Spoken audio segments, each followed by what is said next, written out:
দায় আপনাকেও নিতে হবে, আমিও নিব, আওয়ামী লীগও নিবে, প্রত্যেকটা দল নিতে হবে বাংলাদেশে। এই দায় কোনোদিন একদিনে তৈরি হয় না, এই দায় 16 বছরে তৈরি হয়েছে। আমরা দেখেছি 16 বছরে পুরো বাংলাদেশের প্রত্যেকটি সেক্টর কিভাবে চুপ ছিল, কিভাবে ক্ষমতার অপব্যবহারের ফলে তারা তাদের জায়গা থেকে তাদের যে ভূমিকাটা পালন করা ছিল কেউ করেনি। এই যে জনবিস্ফোরণটি আপনি দেখছেন, যেটি হয়েছে 16 বছর পরে এই জায়গাটিতে দাঁড়িয়ে, এটি ঘটার পরে এখন সবাই সবার জায়গা থেকে যত কিছু বলার বলছে। 16 বছর ধরে যদি এই মানুষগুলো তাদের জায়গা থেকে কথা বলতো, বিষয়টি এ পর্যায়ে কখনো যেত না। যদি দায় নেয়, আমাদের সবাইকে দায় নিতে হবে, আমি এটাতে একদম দ্বিমত করবো না এই জায়গা থেকে। কিন্তু আপনি যদি দায় দেন, কোনো নির্দিষ্ট একটি গোষ্ঠীকে দিতে পারবেন না। কেন দিতে পারবেন না? কারণ আমরা দেখেছি, আমরা যখন ডিবি হেফাজতে ছিলাম, আমাদের সাথে যেগুলো হয়েছে মিডিয়া সেগুলো প্রকাশ করতে পারেনি। কেন? হয়তো বা এমন হতে পারে করতে দেয়া হয়নি, কিন্তু পারেনি তো, এটাই তো বাস্তবতা। আমরা দেখেছি সরকার তার ক্ষমতার অপব্যবহার করে আমাদেরকে হেফাজতের নামে 6 দিন আটকে রাখা হয়েছে। একটা মানুষকে 24 ঘন্টার বেশি জিজ্ঞাসাবাদের জন্য কোনদিন আটকে রাখা যায় না। সেটাতে এই যে একটি প্রেশার ক্রিয়েট করার যতটুকু বিষয় ছিল সেটি করা হয়নি। আমরা দেখেছি আমাদের আন্দোলনের সময় অসংখ্য সংবাদ সম্মেলন আমরা করেছি, বাংলাদেশের বর্তমান যে প্রচলিত মিডিয়া সিঙ্গেল একটিতে কোনো কিছু আসেনি। তার মানে আপনাদের যতটুকু পালন করার কথা ছিল আপনারা করেননি, ওই দায়িত্বটা আপনার উপর বর্তায়। সেইমভাবে আমি কর্মসূচি ঘোষণা দিয়েছি, আমার কর্মসূচি আমি ধরে নিচ্ছি যে বিভিন্ন মানুষজন সেখানে তাদের রাজনৈতিক উদ্দেশ্য বাস্তবায়ন করার জন্য বা দেশকে অস্থিতিশীল করার জন্য, ইভেন ইফ আওয়ামী লীগ, ছাত্রলীগ, যুবলীগ, তাদেরও অসংখ্য মানুষজন বিভিন্ন ছদ্মবেশে ওখানে ছিল এই কারণে যে তারা একটি অস্থিতিশীল অবস্থা তৈরি করতে চায়। আপনি দেখেছেন এই যে সংখ্যালঘুর বিষয়টি নিয়ে পুরো বাংলাদেশ যখন অস্থিতিশীল হচ্ছিল, আপনি যখন ঘেটে দেখেছেন, রিপোর্টে দেখেছেন যে ওই সময়টিত তারা ছাত্রলীগ, আওয়ামী লীগ, যুবলীগ নিজেরাই ওই মন্দির ভেঙেছে। আমরা এরকম অসংখ্য রিপোর্ট দেখেছি। যখন পিছনের দিকে গিয়েছি আমরা দেখেছি তারা বিভিন্ন বাড়িতে হামলা করেছে, ভাঙচুর করেছে। রিজন কি? রিজন হচ্ছে তারা একটি অস্থিতিশীল অবস্থা তৈরি করতে চায়। সো আলটিমেটলি এই যে দায় দেওয়ার বিষয়টি, আমরা বিশ্বাস করি এই জায়গায় দায়টি আমাদের সবার। তবে আমরা এটুকু বলছি, আপনি যেটি বললেন যে এই সব পালন করার উচিত কিনা, আজকে 2024 সালের এই গণঅভ্যুত্থানে আওয়ামী লীগের যেসব নেতাদের উপরে আমি বলছি যে অত্যাচার হয়েছে, ধরে নিলাম তারা দেশ ছেড়ে পালিয়েছে, তাদেরকে মামলা দেওয়া হয়েছে, এই যে ঘটনাগুলো হয়েছে, এটার জন্য কি এখন আমরা শোক পালন করব? যদি এটার জন্য না করি, 15ই আগস্ট 1975 জন্য আমরা শোক পালন করব না। আপনি দেখেছিলেন ওই 15ই আগস্ট 1975 যখন এই ঘটনাটি ঘটে, পুরো বাংলাদেশ ব্যাপী মিষ্টি বিতরণ হয়েছিল। কারণ কি? কারণ ওই 72 থেকে 75 ঘটনা যদি দেখেন, তখন স্বৈরাচার বা ফ্যাসিস্টের চরম একটি মাত্রা ছিল। ইতিহাস ঘাটলে আমরা এটি দেখতে পাই যে তখন আসলে আলটিমেটলি যা হয়েছিল এক জায়গার নির্দেশ থেকে হয়েছিল। এটি বাংলাদেশের মানুষের কোনো ঘটেনি। এমনকি বাংলাদেশের সাধারণ মানুষ ওই সময় যে বিষয়টি হয়েছিল, যে সাধারণ মানুষ তার যে বিচারটি সেটি পায়নি, বরং বিচার নির্দিষ্ট একটি ঠিকানা থেকে, ধানমন্ডি 3200 কয়েকটি ঠিকানা থেকে পুরো বাংলাদেশে যেত।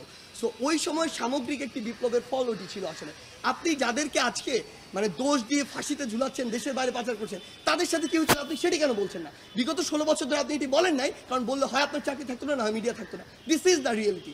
সো ফ্যাক্ট হচ্ছে আলটিমেটলি আপনার পিছনের ঘটনার দিকে যেতে হবে। আজকে 24 সালে যা হয়েছে এটা 24 সালের ঘটনা, বিগত 16 বছর ধরে হয়েছে তার ঘটনা। সো আমাদের জায়গা থেকে আমরা মনে করি শুধু আমাদের জায়গা না, বরং রাষ্ট্রীয়ভাবে এই যে শক্তি, এটি পালন করা উচিত নয়। কোনোদিন সিঙ্গেল কয়েকজন মেজর বা আর্মি অফিসার মিলে এই যে একটি অভ্যুত্থান, সেটা 15 আগস্টে 1975 ঘটাতে পারতো না, বরং এটি একটি সামগ্রিক ক্ষোভ ছিল এবং সবাই ওই যে একটি নীরবতার সমর্থনেরই কিন্তু একটি লক্ষণ।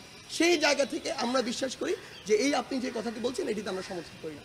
হ্যাঁ, বুঝছি। আমি একটা জিনিস স্পষ্ট করে বলি, ছাত্র সমাজ এই সংকটের সময় যেটি করেছে সেটার জন্য তাদেরকে আমরা ধন্যবাদ জানাই, ফার্স্ট।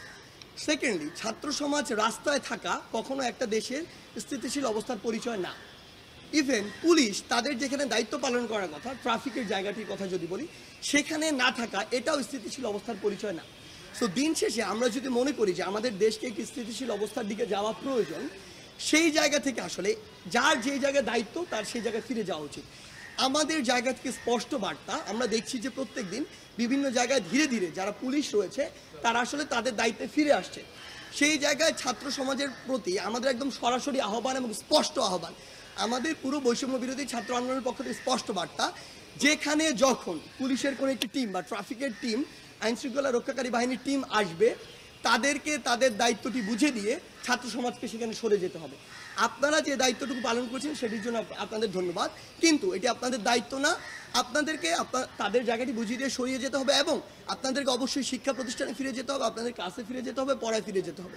এবং আমরা মনে করি বৈষম্য বিরোধী ছাত্র আন্দোলন আসলে এরকম কোনো কিছুকে প্রমোটই করে না যে কেউ একজন কোনো একটি হোস্টেলে গিয়ে সার্চ করবে, কেউ একজন কোনো একটি আবাসিক হোটেলে যাবে, কিন্তু কেউ একজন কোনো একজন প্রফেসরকে জোর করে নামিয়ে দিবে। আমরা এগুলোকে সমর্থন করি না, বরং আমরা মনে করি আমরা এগুলোর দাবি জানাতে পারি এবং অথরিটি সিদ্ধান্ত নেবে যে এটি করবে কিনা, এবং অবশ্যই এটি তদন্তের ভিত্তিতে হওয়া উচিত।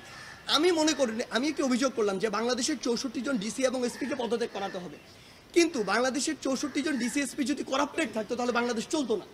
আমরা বিশ্বাস করি অনেক ভালো ডিসি এসপিও ছিল বলেই বাংলাদেশটি চলেছে, খারাপভাবে চলুক আর ভালোভাবে চলুক চলেছে। সেই জায়গা থেকে অবশ্যই এই অভিযোগ করলাম, আর সবাইকে পদত্যাগ করতে হবে বা করাতে হবে ব্যাপারটা এমন নয়, বরং এখানে একটি সুষ্ঠু তদন্ত হওয়া উচিত। যারা এগুলোর জন্য দায়ী, সে ডিসিএসপি হোক আর একজন কনস্টেবল হোক, তাদেরকে ওই দায়টি নিতে হবে এবং তাদের ওই উপযুক্ত শাস্তিটি দেওয়া উচিত। পুরো বাংলাদেশের ছাত্র সমাজের জন্য স্পষ্ট বার্তা, আমরা কোনো অথরিটি না, আমরা একটি প্রেশার গ্রুপ। আমরা আমাদের দাবিটি তুলে ধরতে পারি, আমরা দুর্নীতিবাজদের অপসারণের জন্য, ক্ষমতার অপব্যবহারকারীদের অপসারণের জন্য দাবি তুলতে পারি, কিন্তু এটি করতে বাধ্য আমরা করতে পারি না।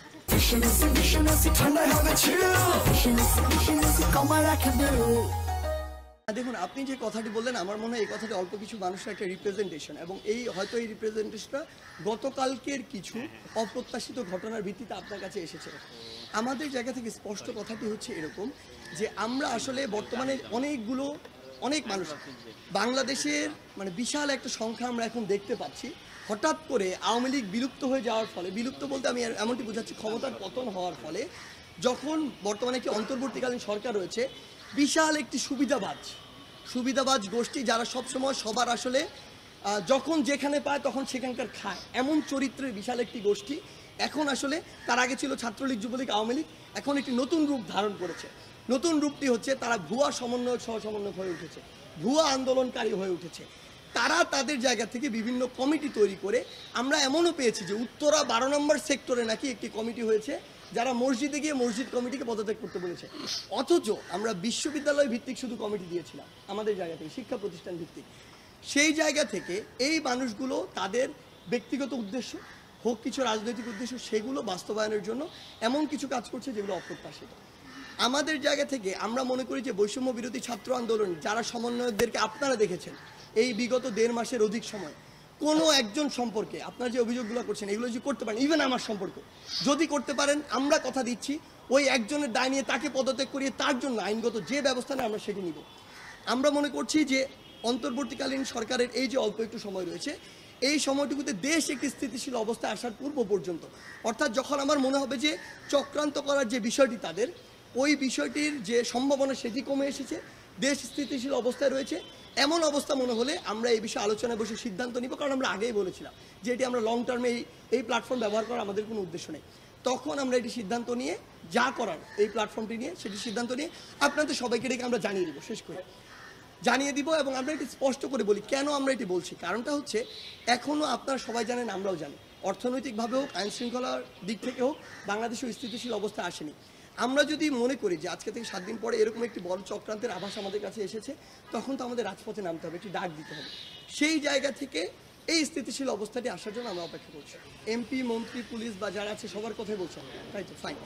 দেখুন, প্রথমে এটা ক্লিয়ার করি 16 বছরে ফ্যাসিস্ট আওয়ামী লীগ সরকারের সাথে বিভিন্ন পদে, হোক মন্ত্রী, হোক প্রধানমন্ত্রী, হোক এমপি, হোক কোনো একটি নির্দিষ্ট ইউনিটের প্রেসিডেন্ট, সেক্রেটারি কিংবা প্রভাবশালী কেউ একজন, এই যারা ছিল তারা প্রত্যেকেই এই ফ্যাসিস্ট গভর্নমেন্টের একজন স্টেক হোল্ডার ছিল।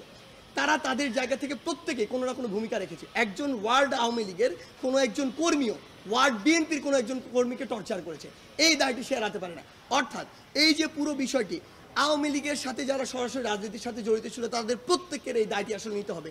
তাই এটি কেউ বলতে পারবে না আসলে যে একজন এমপি কিংবা একজন মন্ত্রী সে তার জায়গা থেকে স্বচ্ছ ছিল, সে কাউকে মারেনি, সে 16 বছর ধরে মানুষের ভোটাধিকারটা একদম ধ্বংস করে দিয়েছে, এবং সে মানুষের ভোট ছাড়া নির্বাচিত হয়েছে। সে তো সবচেয়ে বড় মানুষের যে রাইটটি, যে সে ভোট দিবে, তার জনপ্রতিনিধি নির্বাচন করবে, এই অধিকারটি ধ্বংস করছে। তার মানে সে ডিরেক্টলি আর ইনডিরেক্টলি দায়ী। এবং আমি যদি আপনাকে বলি আমাদের অ্যাকচুয়ালি মানে গোড়াটা কোথায় সমস্যা, গোড়াটা ওই নির্বাচন ব্যবস্থা। যখন জনগণের ভোটাধিকার নাই, জনগণ কাউকে নির্বাচিত করতে পারছে না, যে কেউ একজন প্রতিনিধি ওই সময় দেখেছে সে যদি তার ঊর্ধ্বতন কাউকে তেল দিয়ে, তোষামত করে, টাকা দিয়ে এই কাজটি করতে পারে, যে মনোনয়নটি নিতে পারে, তাহলে সে এমপি, তখনই সে জনগণের কথা ভুলে গিয়েছে। আলটিমেটলি জনগণের ভোট তার প্রয়োজন হয় না, সেই জায়গা থেকে তার ইচ্ছা মতো কাজ করেছে। সে ওই জায়গায় 100 কোটি খরচ করেছে, সে জনগণের সম্পদ 1000 কোটি লুটপাট করেছে। আলটিমেটলি তাকে জনগণের কাছে জবাবদিহি করতে হয় না এটার জন্য, এবং জনগণকে ভোটের জন্য ফেস করতে হয় না। সো ওই যে গোড়ার সিস্টেমটি, ওই সিস্টেমটির জন্য আসলে আওয়ামী লীগের যারা সরাসরি ছিল, যারা পিছন থেকে সামনে থেকে মদত দিয়েছে, প্রত্যেকজন দায়ী।